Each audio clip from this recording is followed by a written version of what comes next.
Umwami wacu Yesu Kristo nashimwe. Dutamuri bigana turamukanye twoye tugize uku. Yesu nashimwe.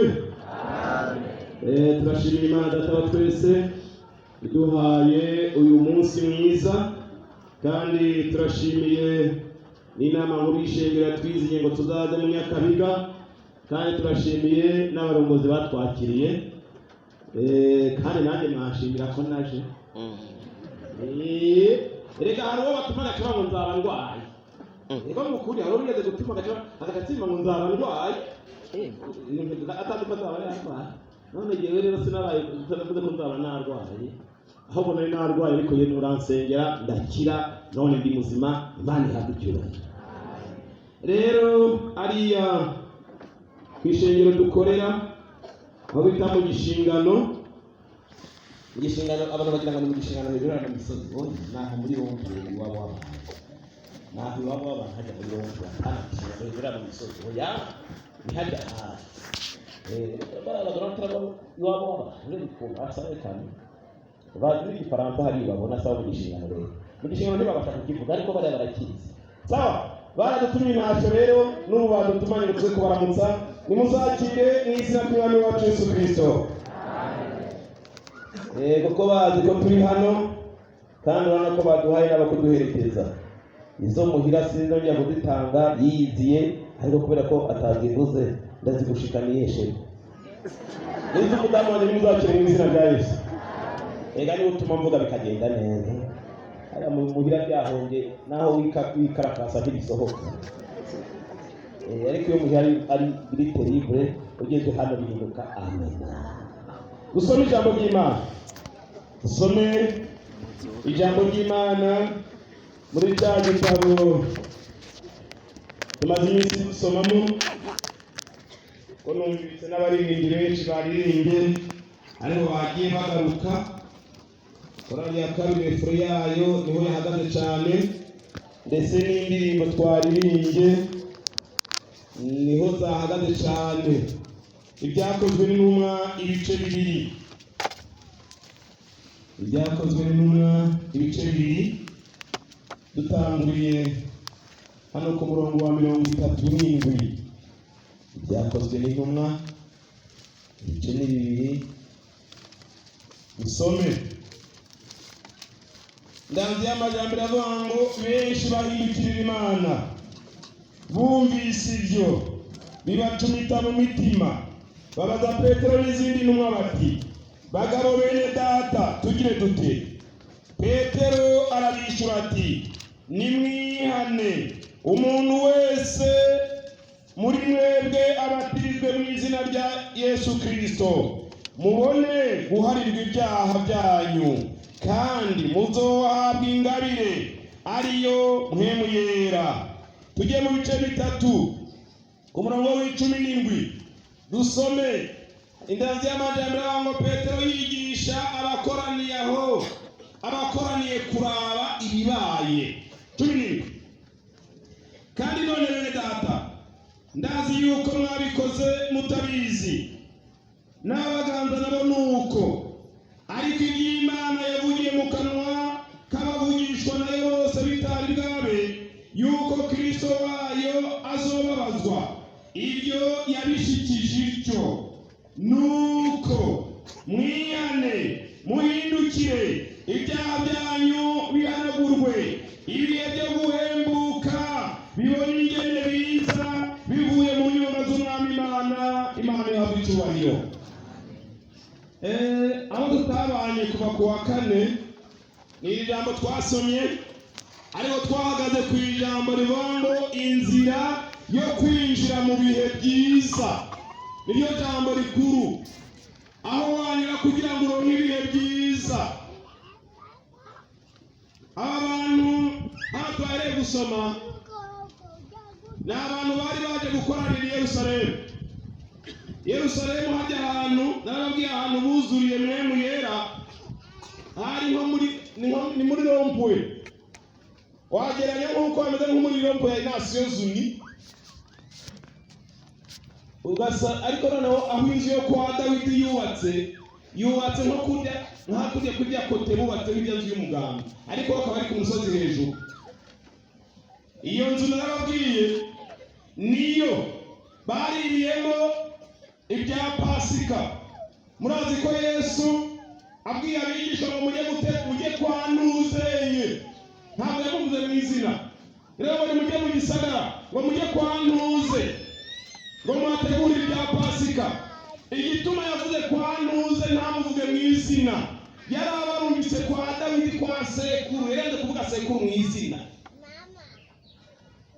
Abo hantu bari ibya Pasika hasi bayiriye hejuru kuri dari, ariko hasi muri kave niho inatema ya Dawidi iri.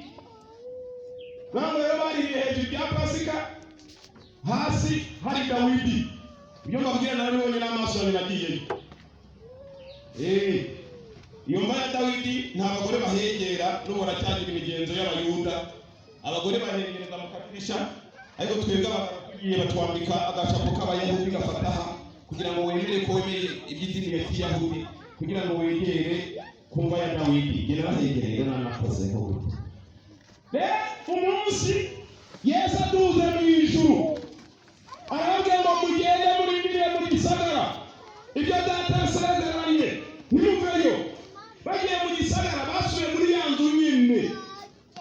Abayuda baravuga ngo iyo batajya muri irya nzu ye kwa Dawidi, hari iyo batajya kwa Dawidi mwebwe ntiyari kuza, kuko mwebwe icyamuzanye yari aje gukomeza ubwami bwa Dawidi.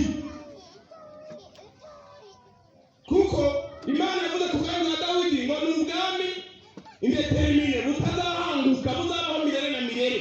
Niyo mpamvu na Yesu aje ntabwo yiswe mwene Yosefu, nta nubwo yiswe mwene Aburahamu, ahubwo baravuga ngo Yesu mwene Dawidi. Ntabwo Yesu yaje kwa Dawidi. Niyo mpamvu Abayahudi iyo muganira n'Abayahudi ari iwabo bavuga yuko uyu munsi ntabwo bari muri Isiraheli n'isezerano rya Aburahamu, oya, ahubwo bavuga yuko bari muri Isiraheli n'isezerano rya Dawidi. Umunsi agira imigabo kuba ku rusengero muri ya pariseri yiguriye, Imana iramubwira ati Dawidi, wowe ntabwo wanyubakira urusengero, ariko ruzubakwa n'umwana wawe. Imuha amasezerano, iramubwira ngo Dawidi we, kugize iyo migabo myiza hari ibintu nguhaye. Icya mbere, nzaguha izina ryawe rurangiranwa nk'uko abo mu isi bayafite, kandi abantu banjye b'Abisiraheli nzabagenera ahantu habo mababadike, bahibere ari ahabo bwite, batazongera kwirukanwa. Kandi abantu b'ibirara ngo ntibazasubira kubagenda n'ubwa mbere. Niyo mpamvu uyu munsi wa none Isiraheli ituwe ni miliyoni 9, izungurutswe n'abanzi miliyoni 200, ariko za miliyoni 9 zikubita miliyoni 200 zikazihasha. Kuba bateye intambara mu mpande zose, bagatera ibitero nk'intambara nkambi, hari abakubita imiliyoni 9 zikazugumita miliyoni 200, bakagesera bagatangira kubuza urwamo mu Isiraheli ngo biraturenganye. Kubera iki? Ni isezerano rya Dawidi. Niyo mpamvu Dawidi rero baramwubaha. Abayuda bavuga yuko ku ngoma ya Mesiya niyaza Dawidi azaba guverineri wa Yerusalemu. Baracyamwubaha nk'umushefu, niyo biba yarunze n'abasoda b'Abaroma, ndetse n'abandi b'Abayahudi b'Abayuda, ndetse birirwa basomera ijambo ry'Imana baririmba bahamagara Mesiya amaze kubatabara. Sibyo rero mabwiye tugaruke. Abantu baremeza uko abavuye muri Afurika, umwe muri Rompwe, uranaje muri Rompwe, abamanutse za Gitega, za Ngozi, za Kayanza, baca muri Rompwe za Nasozi. Abazanye iya Bubanza na hariya no mu Rwanda hose bakazaniye ku Mutaku. Abazanye hepfo hariya iyo za Cyangugu ni Kongo bagasabikira kuri kote. Abazanye i Tanzania n'ahandi hose bagasabikira ku Nyanza muri Rompwe. Abo bantu rero bari bazaho, bari barekera ku rusengero hariya. Niyo ngo bagiye kumva bumva muhemba baravuga, bumva ibitangaza byakoretse, ngo barasamara. Nk'umuntu wese bakumva ururimi rw'iwabo. Abavuye muri Afurika hariya muri Libya bakumva ururimi rw'iwabo. muri za Misiri bakumva, abantu bose bavuye impande zose mu ndimi z'iwabo, nibwo begereye Petero ati bagabo bene data, reka muvuge ibintu bikomeye, twebwe dukora iki? Petero ababwira ijambo, aravuga ngo mwihane. Haleluya. Ubu rero abantu benshi hano mwicaye aha, umuntu wese muyaga umugore nkora iki? Abari mu rugo ryananiye dukora iki? Ababuze igitoro baje n'amaguru dukora iki? Abacuruza bahomba dugire duti? Ekonomi mondiale yarakorotse ibintu bimeze nabi, ntimuzagire ngo ni mu Burundi gusa. Oya, isi iranyiganga, abantu benshi barara muri bibuca, imbere turyama nta mabombe twumva, aho na Kamitende bafumurara ariko waryamye. Aba isi yose irimo ngo tugire dute? Abagore mu ngo tugire dute? Abagabo bakubitwa noneho babashingiye n'ishyirahamwe yitwa abagabo mu gahinda. Abagabo mu gahinda tugire dute? Reka abagabo barakubitwa kwema mu munyakabiri, ariko batana namwe babadiha ntabana. Abo batengazaga bakwaje yaziriye n'ishyirahamwe rigabesha cyangwa kugira abagabo mu gahinda. Ubu rero umugabo nawe ari mu bagabo barakubitwa tugire dute? Umugore wambaye amagorwa tugire dute? Ababyeyi bakubitwa n'abana babo, reka n'abana bakubitwa ababyeyi, ibintu byaratangaye. Abantu bose nabo tugire dute? Umuti w'uyu ni mwihane. Ijambo ry'Imana ryatanze umuti, riravuga ngo ni mwihane. Umuntu wese ahindukirana mu bibyiwe kugira ngo ibihe byiza bibone uko bituza ku bw'uburenganzira bw'Imana. Haleluya. Birambwira ngo ni mwihane ibihe byiza bigumize. Ni mwihane uronke ibihe byiza. Twavuganye ibyo kwihanwa, kuko abantu benshi baje mu rusengero kandi bicaye aha, kandi uwabare bagira ngo barihanye. Ariko ibyo twabonye byo kwihanwa usanye hariya mu gitabo cya Maraki, wavugishwa n'Imana Maraki, mu bice byaho binyuhere ku murongo w'icumi muze kuwisomera abatari abo tutari kumwe. Haravuga ngo ibyaha by'abantu b'Imana, ntabwo by'abapagani. Oya, abantu bicaye mu rusengero bagendera ibyaha by'abantu b'Imana. Niko muri Maraki yavuga ngo ibyaha by'abantu b'Imana. Reka ibyaha ko mwabereshe tuhasome natwe, reka tuhasome muri Maraki twumve ibyo byaha by'abantu b'Imana. Ko abantu b'Imana mwaje mukaba muri aha ngaha ibice bibiri, turasoma twihuta ko tugeze muri G7, niba G5 niba G-Kombi, ibintu byose birihuta.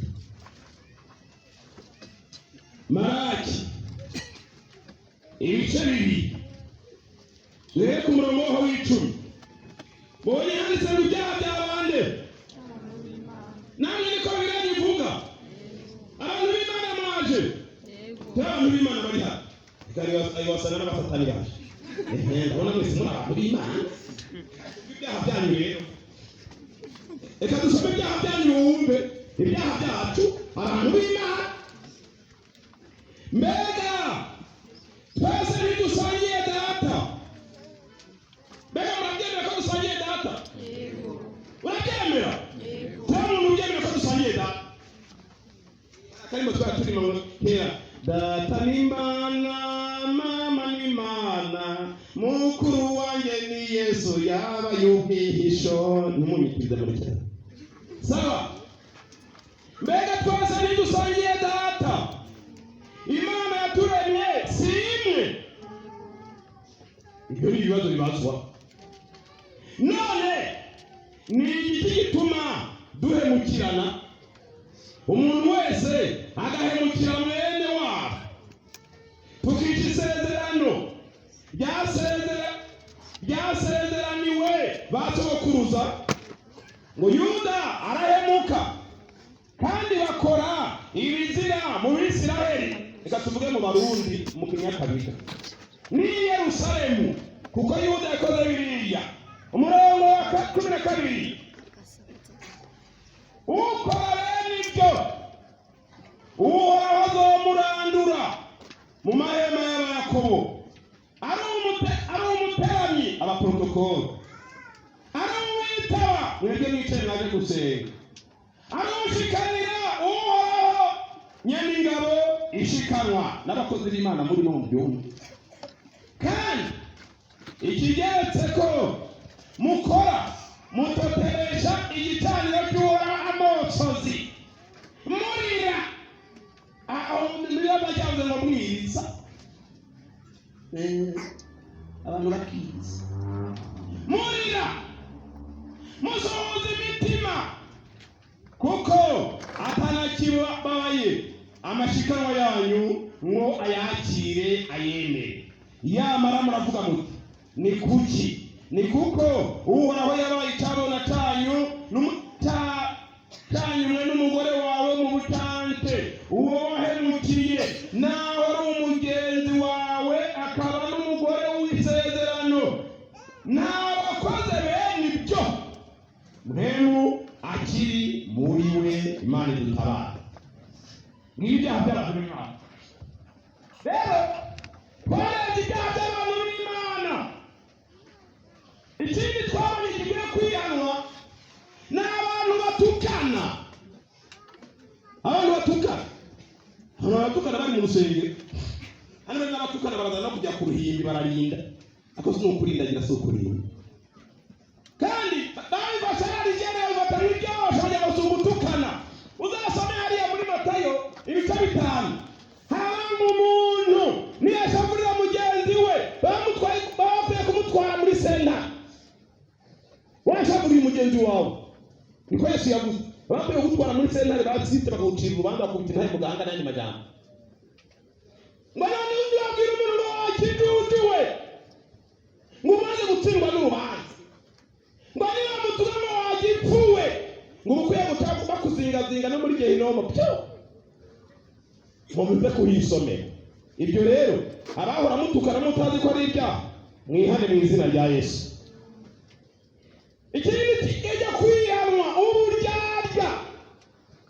Twazanye hariya muri Bibiliya hariya muri Matayo 23 bere ku murongo wa 13 muzahisomere. Yesu yavuze ngo muzaba nibara mwandyarya mwe n'abafarisayo n'abanyabwenge b'ibyanditswe. Izo ndyarya zimeze rero ngo bameze nk'imva zisize ingwa, ariko ngo indani harimo amagufa yaboze. Ugasanga umuntu aragenda yunamye akambara n'ikanzu y'umuhundengane mukiza, akagenda yunamye ngo ntakanga Imana, ariko mu mutima Shetani. Imana idutabare. Abantu barasinziriza ariko wapi ibirindani biranuka. Imana idutabare. Nimwihane.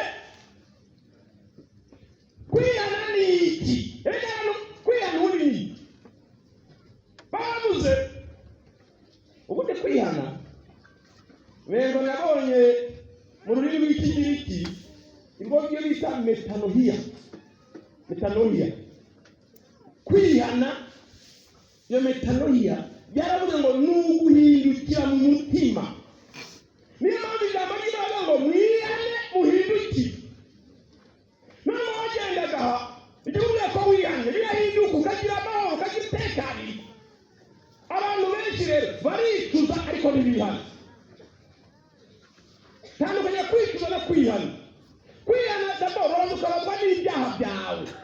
Ugarana ukamenya ibyaha, ukamenya icyaha wakoze. Waza kukimenya kikakubabaza. Kaza kukubabaza wagenda gukumu ugahindukira bati kuva uyu munsi iyi nzira yebye ngiye muri iyi. igituma tugomba kwiyakira kwitwihana imirimo ya kamere hano mu kindi cy'Abigalatiya ibice 5 uzajya ku murongo w'13 kuri 19 handitse ngo imirimo ya kamere iragaragara. Hari abantu rero bavuga ati wenda data kugenda nawe ngo yango mutamenye ibyawe uri muri kamere bakubona tukakubona ibindi reka ugomba ko bikumutse kandi umupagani. Reka dusome kuva abantu baje ku rusengero bicara ntabamenya niba nawe uhari. Dusoma mu gitabo cy'Ibyakozwe n'Intumwa. Ibyakozwe n'Intumwa kuva abantu bari baraje mu rusengero kuririmba bakaririmba hemwe curanga bagacuranga kandi ngo baranasengaga yemwe ariko no twumve uko byabagendekeye. Ibyakozwe n'Intumwa ibice 19 dore ku murongo wa 8 haba mu ijambo ry'Imana rigira ubushobozi muri Efeso. Aravuze ngo hanyuma Pawulo yinjira mu isinagogi amara amezi 3 avuga ashize amanga akiranira iby'ubwami bw'Imana abibemeza. Ubwo umurongo w'9 rero ngo ariko bamwe b'intumva Imana ikubite kubintumva wicaye hano ngo ariko bamwe b'intumva ngo bikomantaza imitima batukira inzira ya Yesu imbere y'abantu ava muri bo arobanura abigishwa uko bukeye avuganira nabo mu nzu yo kwigishirizamo ya Turano. Bimara imyaka 2 bimeze bityo, intumva zikora avuga ubutumwa byanka, intumva nazo zimurwanya kuko niho zari ziri. Ngo nuko aba muri Aziya bose Abayuda n'Abagiriki bumva ijambo ry'umwami wacu, kandi Imana ikoresha amaboko ya Pawulo ibitangaza by'agaheto byatuma bakoza ku barwayi ibitambara canke imyambaro bivuye ku mubiri wiwe bagaca bakira indwara impemu mbi zikabavamo. 13 wari kwiyerereza umva rero zizo hanze ubanza wumve neza wari kwiyerereza zimwe zamu Bayuda twe ntabwo turi Abayuda turi Abapentekote. Wasanga hari inyererezi zimwe zo mu Bapentekote ngo ari kwiyerereza zimwe zo mu Bayuda zasenda impemu mbi zihumanye. Umva yemwe izanyererezi nazo zisimbira zitanya gusenda impemu mbi zigerageza kuvugira izina ry'umwami Yesu hejuru y'abafashwe n'impemu mbi ziti. Umva rero tubarahiye n'izina rya Yesu uwo Pawulo avuga, kandi hariho abahungu 7 n'abana bacu baragoye basha ngo babahereze, kandi hariho abahungu 7 b'umuherezi yitwa Sikewa umwe mu baherezi bakuru n'amasha ngo bagenza batyo umbere y'agafinari kabaye impemu mbi yarishuri. Yesu ndamuzi na Pawulo ndamuzi, ariko mweho muri bande iyo ni impemu mbi baje umundi ibaje bari kuyirukana ni muri bande nk'umuntu arimo impemu mbi abagurukira ko bose arabanesha arabirukana bahunga muri iyo nzu bambaye ubusa bakomeretse. Mbere agafinari kabaye ngo ibyo bimenyekana mu Bayuda no mu Bagiriki bose baba muri Efeso bose baterwa n'ubwoba. Izina ry'umwami Yesu rishyirwa hehe? Umva rero Imana rero guca urubanza rero ikagira bikura amenyo abandi bagakomereka. Izina ry'Umwami Yesu ritarishyirwa hejuru. Woka umva rero igitangaza. Igitangaza cyabaye. Kandi benshi mu bari barizeye baraza batura ibyo bakoze barabiserura. Babyatuye kubera iki? Inkoni yaje, bamwe bakomeretse, n'abana b'abaherezi bakutse amenyo, basohotse bavirirana. Hewe nimwihane! Mbega umwuka batubwira n'aho hari ukura amenyo. Imana idutabare. Imana yabiyeje mu bimara imyaka 2 n'umubiruko inyerezi zivuga intumva zikora umuzungu ati yaba bizakumukubuku ikikoresho ibikoresho byayo byitwa badayimoni. Imana Yesu yaravuze ngo ninakumbukira nawe yazabu uramuzi itarimo aratuwesha we peti we Yesu turamuzi abadayimoni bagiye na Paulo turamuzi abadayimoni bazukira n'udakiri n'ukuri batabizi. Ntikuri twagiye gusengera umuntu arwaye abadayimoni, umugabo umwe twari tujyanye nawe yari yifitiye akageso kabi, tukinjira abadayimoni ati we ariko abadayimoni twaragowe gusa ngo naka ngo nawe kutwirukana kweli. Bari twaragendera ngo tuzamenye ibyaha bye by'ahantu twarazi kwika mufu. Abadayimoni barabivuga atewe nawe ujya kutwika ariko abadayimoni baradusuzugura aho muva mukagera baya kweli baravuga ngo byari abapiriko byabo nuko iyo byamenyekanye bigwe n'abadayimoni. Abahungu rero bari baramenyereye bakajya birukana ubudayimoni kugira ngo birukane mu budayimoni butoya. Uwo munsi rero bahora n'abadayimoni b'abakomando bati mutubwire bati Yesu turamuzi na Paulo turamuzi byajya abakozi b'Imana barazi none mwebwe mutemutuke mu Rwanda ngo basimbira ngo barakwita ahungu barabatabaza umuherezi mu kugana mu gitangaza. Abantu babukiye mu icengero mwirinde muzihane mwitsi bwaba ngo baraka ngo ko sabikora ibintu kuri tazabanibu ibi bya papa biriya twakina na kigenda hiyo iyane hani matamba abapari ko basengera nababwiye akazi kugira gusenga amasengesho mu rugo turasenga y'umuryango akana kanjye gatoya kugira ngo saa 8 n'apika ngo twari twisonze nawe uvuyemo nka saa 8 karanga ngo papa ngo n'umuriro wakamunda nihangana hugiye niko muhemaza aho muri hangana ko twashinze saa yinza kubagaburira abatoye ngo ndarengeye papa ngo n'umuriro nihangana ngo muhemagiye kuno ngo none uko muhemaza ni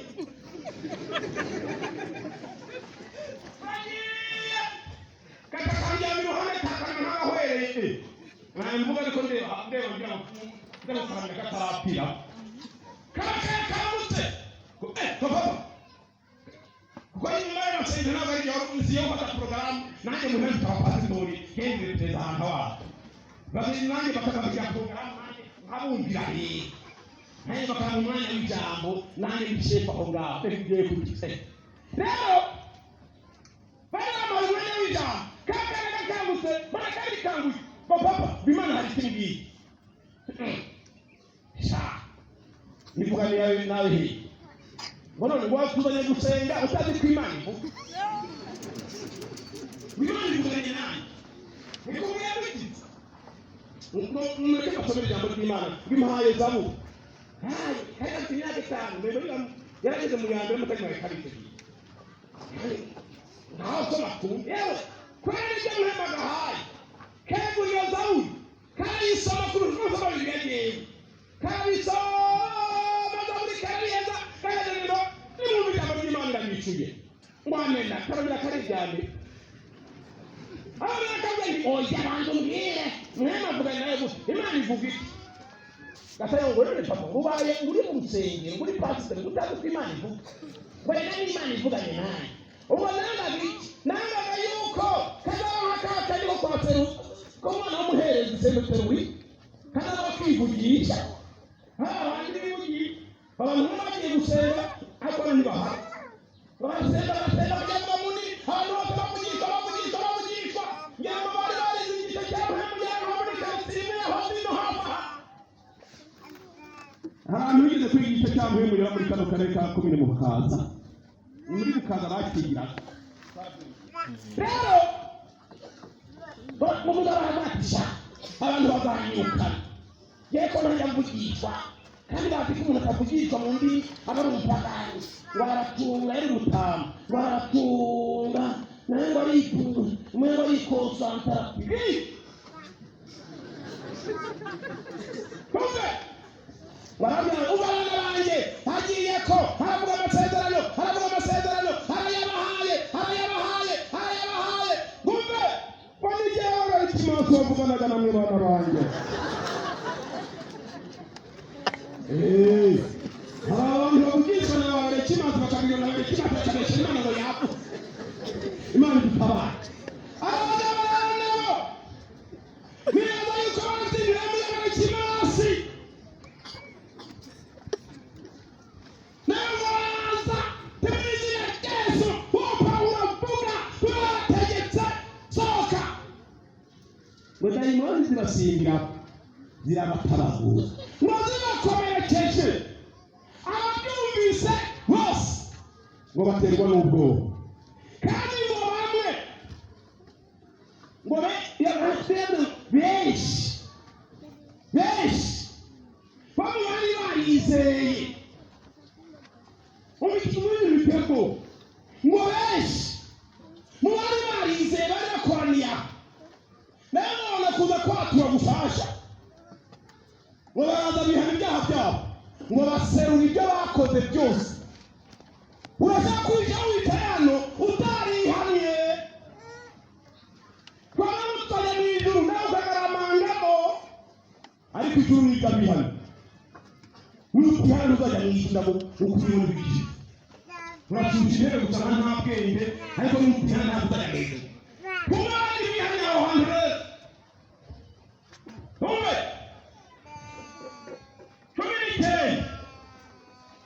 umve n'abandi baciye baza rero ngo benshi abo ngo bari benshi mama we ngo benshi no mu bakora iby'ubupfumu bakoranye ibitabo byabo by'ubupfumu babikurira mu maso ya bose baharura igiciro cyabyo basanga gishitse ku ntete z'ifeza 50,000 uko niko ijambo ry'Imana n'ijambo ry'umwami Yesu ryagwiriye cyane rigira ububasha muri Efeso Imana idutabara umwe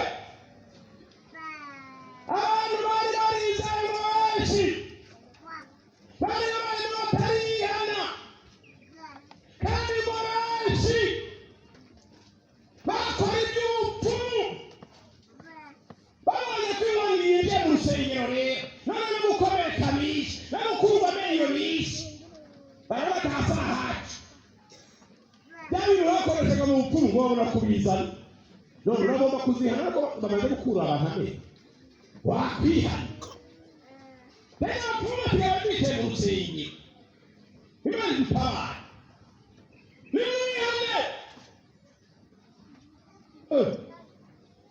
umunsi umwe hariya mugahahe kandi ufite umupfumukazi muri korali hariho n'abizi kuri imihanda y'agasanga hakaba n'umushazi ukunda guhemba n'ihwanyamaye umunsi umwe umuntu w'umudamu adakwihana ati yewe ati Imana imbabare n'ibiki ngo nasubiye mu bapfumu bari kugumba bari n'ubundi bagenda ntabwo ari bakwijyanyemo ntiwabitewe nani ngo ni naka turirimbana ngo yampaye imiti imeze umugabo wari umunyabyaha kure tumuzi abantu bose baramuzi wasanga ntamuzi ntawe mvuga ariko yari umunyabyaha kandi ngo yavuye ino yego kera yasereraga hano yavuye mu Nyakabiga aza mu Gahane tukiri agatutu rero nyamuga muri umwe takwe umunyamafuti peri wajya muri umukumu ngo umudamu w'agati bati rero najya kuburana ngo uze kumuha hagati bakakaza kamucire bagashyira mu kiruri ngo najye imbere y'abasita bo batamana ngo baraza gutara mwese rero niko byagiye kandi mbona mugaraga rutataje amara ngo watsinze ngo yanga Imana yabikoze Imana yarago rero umugore agiye ubwoba adakwihana abo davuye wabihana atirabihana hano umuntu bavuga nk'ibyaha ukabona abantu hano barabekera umuntu oya yagaya kure y'umugundi ntawe wavuga atari bareka pase nuri urazamubatse hejuru muhamagara yewe ninantana ibyo bakuvugaho utanga ibiti y'ikirumbi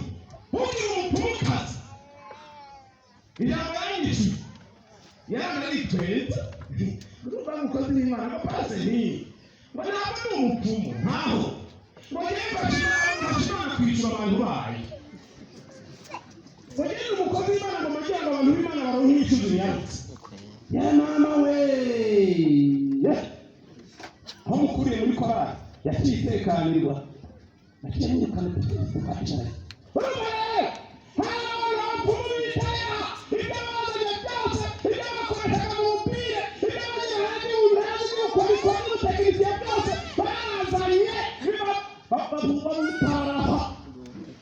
barapingana no muri kwari bararimba bajya kumuzikira manje dutabara ijambo ry'Imana ngo nimwihane kugira ngo ibihe byiza bibe nuko biraza kuva mu ntoki z'Imana niba ugomba ibihe byiza naho uri umuririmbyi naho twarebye twasanze bamwe baratanga ibya cumi baragira gute ariko utanga ibya cumi sawa utanga inyubako Imana ishyira mu maboko y'Imana rwiza ukora byose ariko ibyo uzakora utihanye muzajya mu ijuru kandi ukirira mu isi nta mahoro uzaronka oya kwihana bitera amahoro kwihana bizana umunezero nawe urabizi ko nawe uririmba utaca ubarukanye niyo ujyanye n'utsinzi hari abarota ngo ndota bigatsinda birinyuka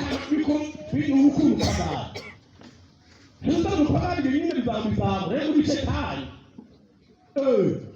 kubona wihanye hanze bagenda wihanye babihana gute rero umuntu wabimajije kandi uri ahantu hamwe rero maze kugira mu maboko y'Imana hangaha hamwe ibintu ndabandi rero ku neza yawe ukaba ugomba amahoro ugomba umugisha ugomba gutekanirwa genda usange uriya muntu wihane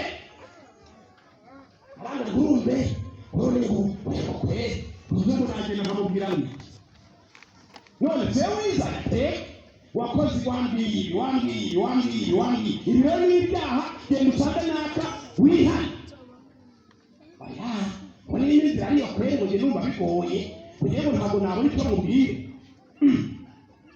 ndahindura ntibaze byinshi impano yawe ubundi kuza mu rusengero waje winjiranye niya waje rero mwari waje mute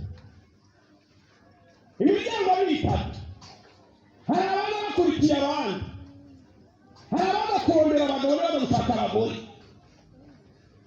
hari abana kumwokera mukara ibihumbi zabarembeje baravuga ati ko yogera bankubita reka nsanga bariya nanjye nambaye akaruvate kamba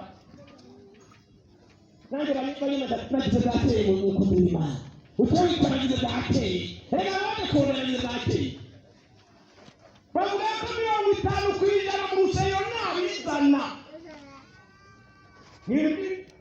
n'ibigabo byizana gusa biza kwigeza mu rusengero bakicara hano baje guhereza umwanya 25 ku ijana ni abazanwa na bene wabo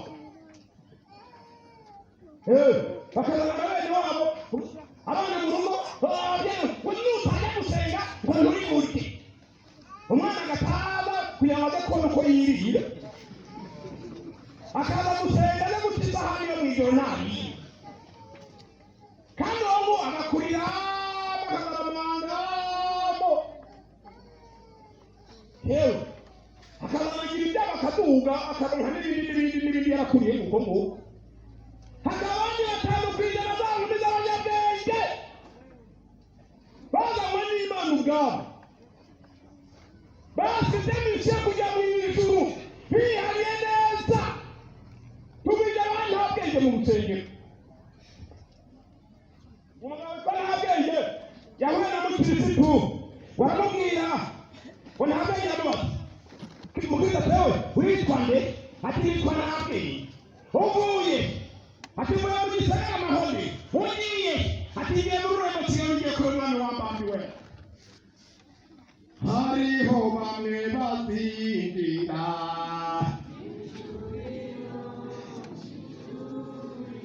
ayiwe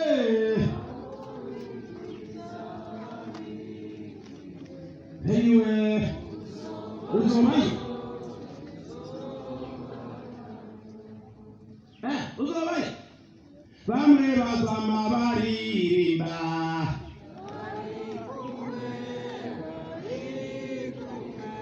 ayiwe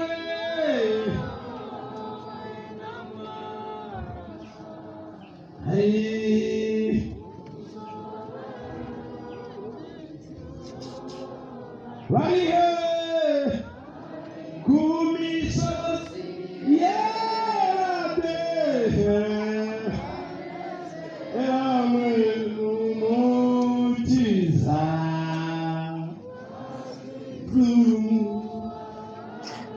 mubabarutse uzo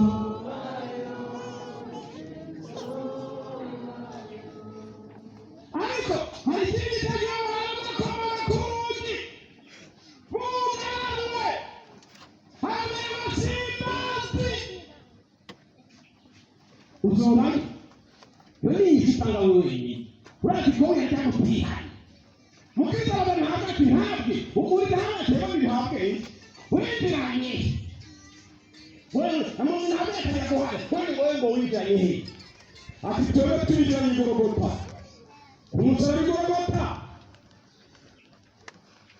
inzira y'igihe nakizwaga aho Yesu yinjiraga muri jye none mu mutima wanjye huzuye ikiwe kinini umukiza wanjye n'igitangazayo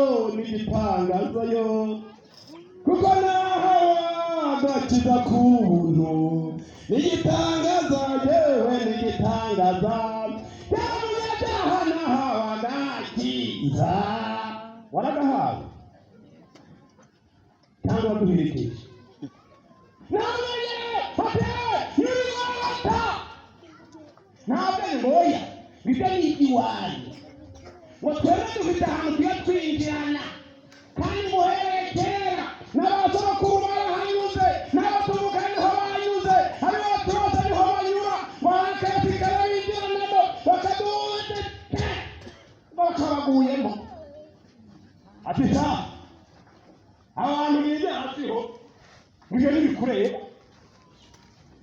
ntabwo turi umugizi wawe batawihane neza ngo twebwe ngo dufite aho dusa ngo n'ibyo ngo twikura ntabwo turi inyuma ntabwo yaha bagumana mu rusengero intego ntabwo yazitanga ibyo turabitanga yewe nyubako barayitanga ndabona yamuseye kwa mwarimu ntumbaze arakora ndabona mwarimu pasitoro naho ngo hacika nta ngorane inzego zose ukazishikamo nta ngorane finale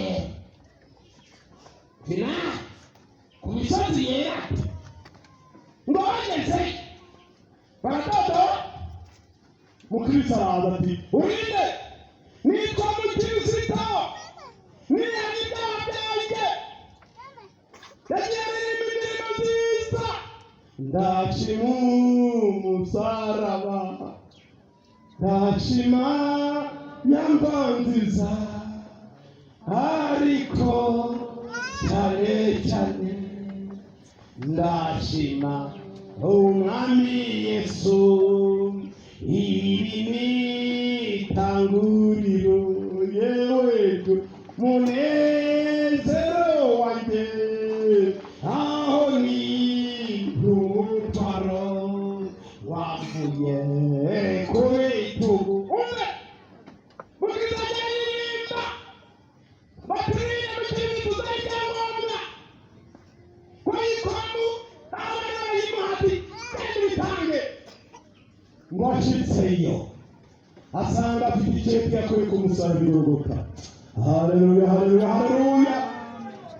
Ku musaraba w'Igorogota ati turamuzi uwanditse igitabo abagiye kubona amadekoratani y'abamarayika bone gutwara umugeni wa Kristo bagira ngo mwambike imyambaro yera yera barayikoreye nimuhambike imyambaro. Bona ntabwo yacika hodi abakomanda bakwijwe ati hewe abageze bo mwitwari ati witwade ntabwenge izina rimwe babiri yo ati dare byangombwa ategana bifite reka nawe yarabifite telekomanda se pasiporo y'umwarimu nawe tumubona bati pasiporo abandi pasiteri wanjye arahandi baragitanga cya pasiteri wagizikanye baratoya iyi ni fo dokima ibi ni ibinyabuyenzi babasanga b'icyamama cy'amubuyenzi we babatumbe ni mu mubaha amaguru n'amaboko mumutere muri jahinamu uwanditse igitabo ngo narababaye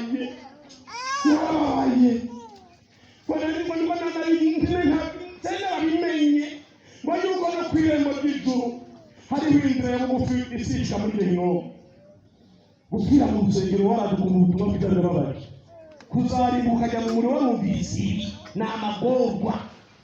Dusome ijambo ry'Imana, dusome ijambo ry'Imana nta bindi tuvuga byinshi, reka dusome uko abakristo bakwiye kumera. Uko abakristo abihanye uko bakwiye kumera. Nusanga utarihanye uvugana n'amajambo Tito uko abakristo bakwiye kumera kandi wipimemo. Tito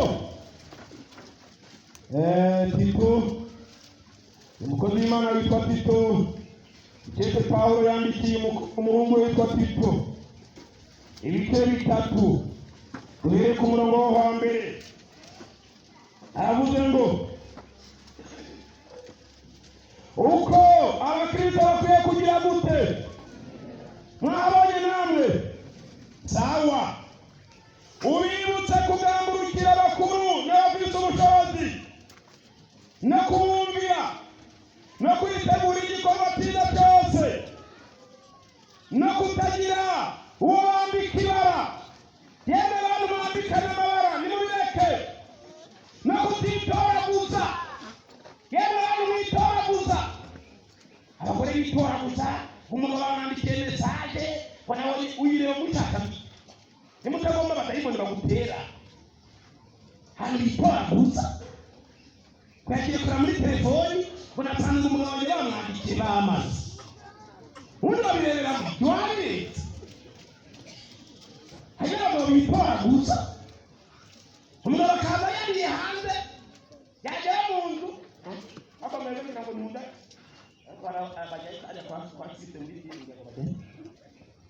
ukajya ahandi akabirabura yagera mu heza n'abatetse indakara n'intore n'umugari wayikwiga ataha ngo nta muntu umukira kugenda hiyo.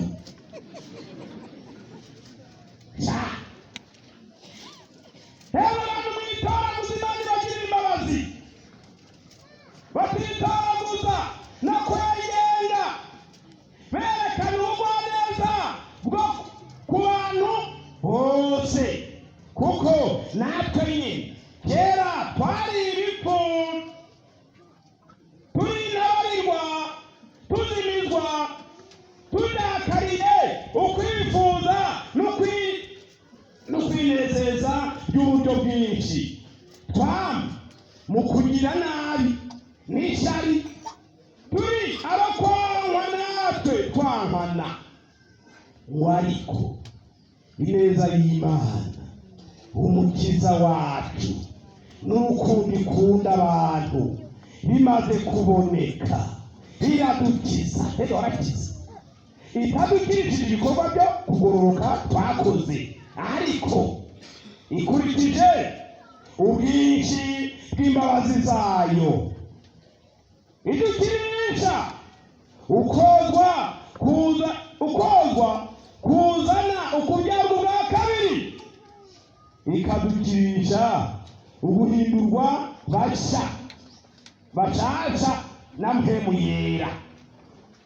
Umve, uwo yadutungurishije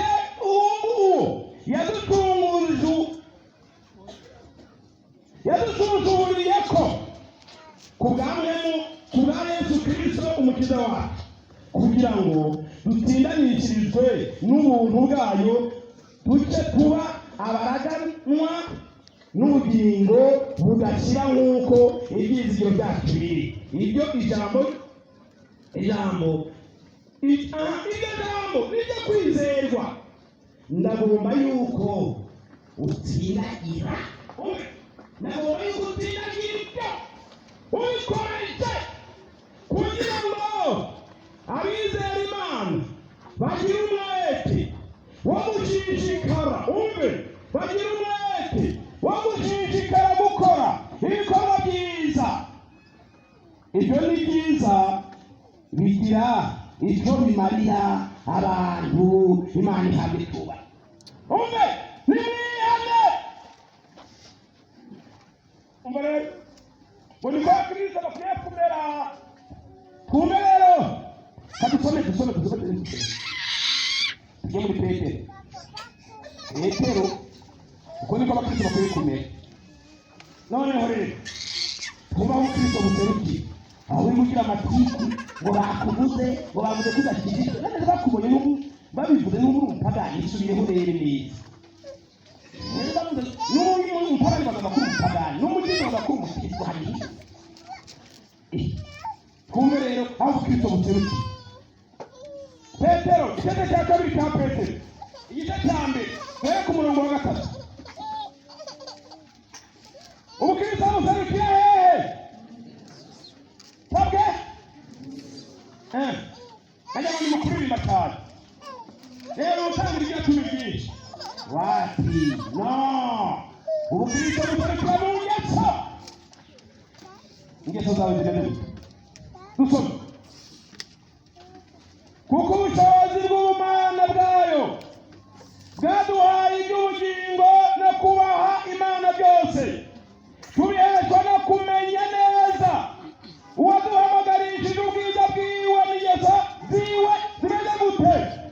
Nziza. Yesu umunyangeso nziza. Iyo byatumye aduha ibyasezeranye by'akaburarugero bihambaye cyane, kugira ngo bibatere gusangira n'Imana kameremere kayo, mumaze guhunga muva mu ibohero ryazanywe n'isi n'ukwifuza. Mbere kubw'ibyo ngendo urukomene ubwanyu nimugire umwete rwose. Umva rero, mugire umwete rwose, ukwizera kwanyu mukongere ku ingeso nziza. Nimba warizeye, gira ingeso nziza. Ingeso nziza uzongereho ubwenge bw'Imana. Ubwongere ko ukwirinda, wirinde mu byo uvuga, wirinde mu byo ukora, ejo bizakugaruka nutihana.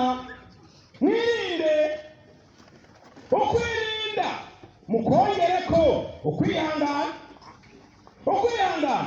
mukongere ko ukubaha Imana, mukongere ko ukunda bene data, mukongere ko urukundo. Uzakomeza ubisoma. Ngizo rero ingeso ziranga umukizi. Utiyubare mu byo aha ngaha uburozi bwabaye bwinshi, ngaho mu mapaji mu Facebook, ngaho muri YouTube, uburozi bwabaye bwinshi byaraparanganye.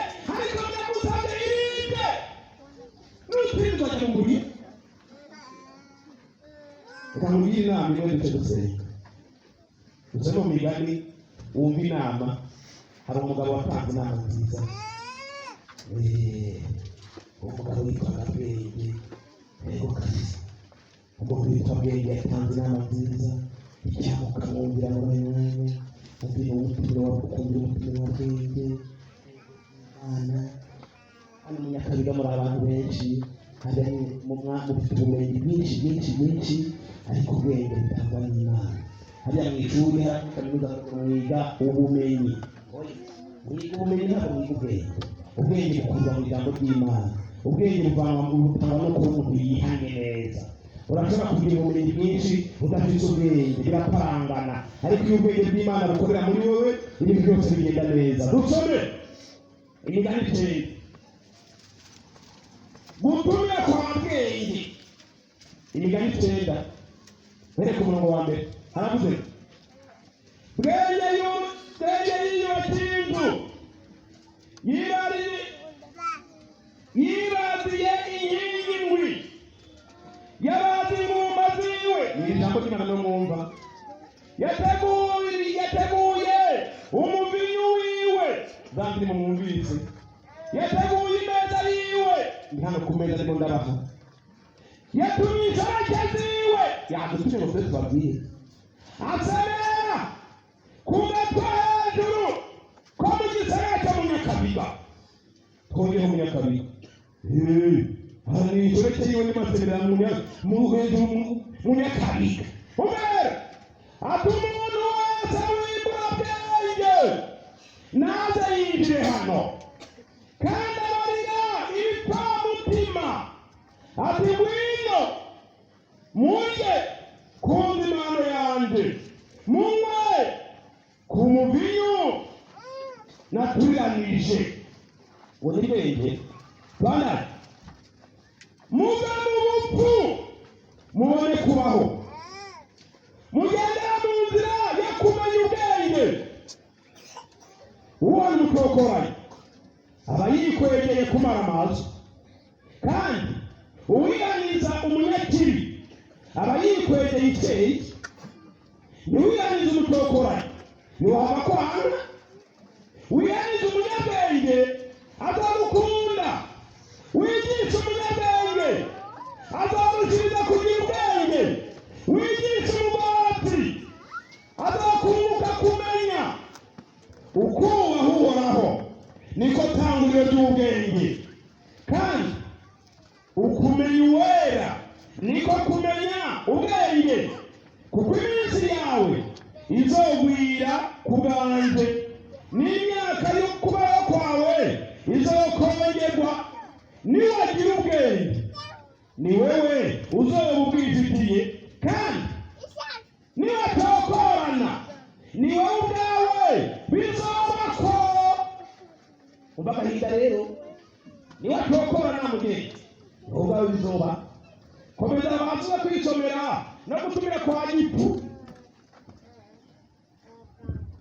Abumvise ijambo ry'Imana mwese ndabifuriza kwihana mugahindukira mukava mu byaha, kugira ngo ibihe byiza mubone uko bibaza kubigwa mu nyungu z'Umwami Imana.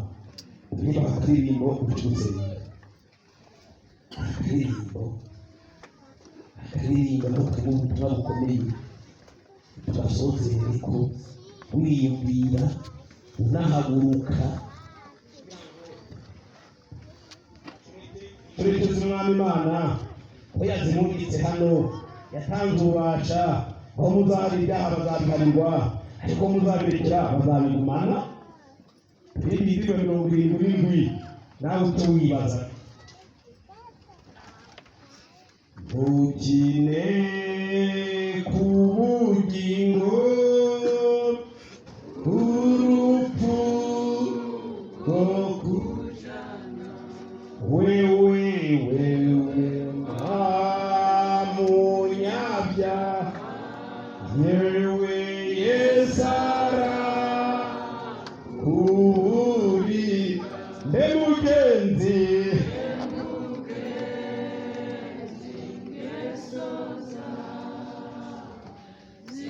Imuri tirabandi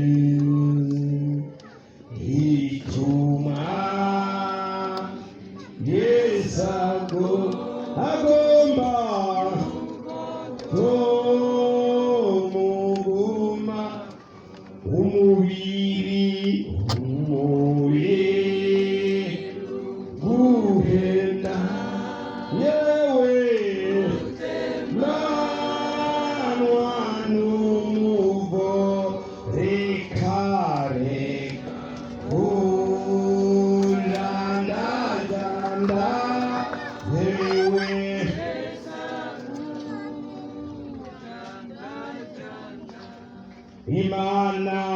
Imana ikina yewe turita kambiru kandi rachamatika imbabazi zenusigeho ntusige ho gukina urupfu ruri hafi uzopfa uzora nduka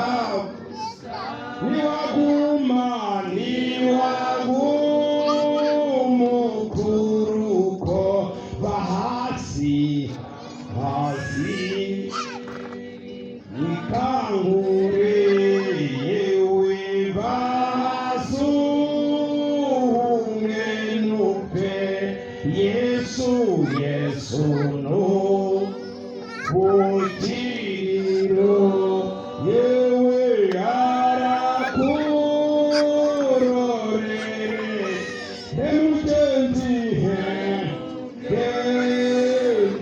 besoza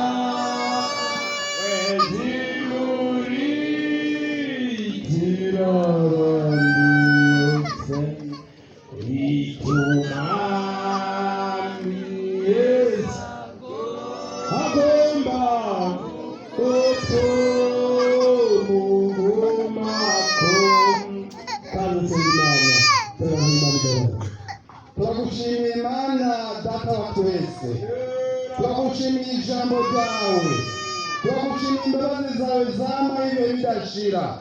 Uhamagara umuntu wese mu ijambo ry'Imana ahindukire yihana ibyaha bibaharigwe bihanagurwe. Mana yozwe n'amaraso ya Yesu, abaho umunezero wo guharigwa, abaho umunezero agira ibihe byiza byo guhembuka, ibihe byiza byo kwemerwa n'Uhoraho, ibihe byiza by'agakiza.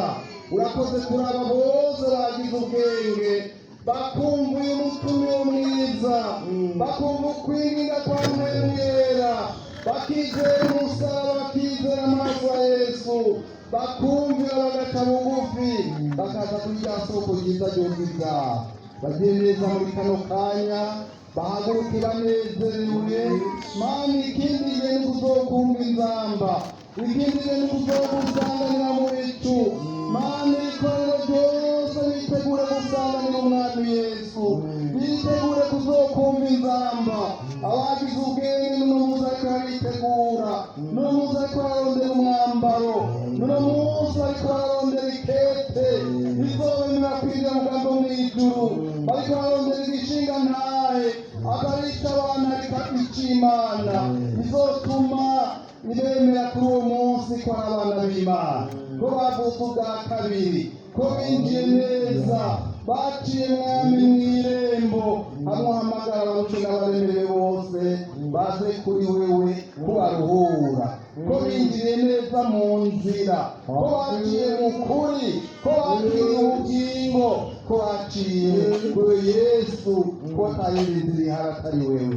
Urakoze kubyumva bose kubikoze, ndabisabye mu izina rya Yesu Kristo umwana w'Imana, amen. Dusengera abarwayi n'abafite ibibazo mwese kandi n'abafite intege nkeya, n'abo Satani yamatera umuriyoni neza ngo bazikana mwami Yesu, ingeso bamubi yama yanyanduje ngo zigomba kubyuka uzirandure uzihonye.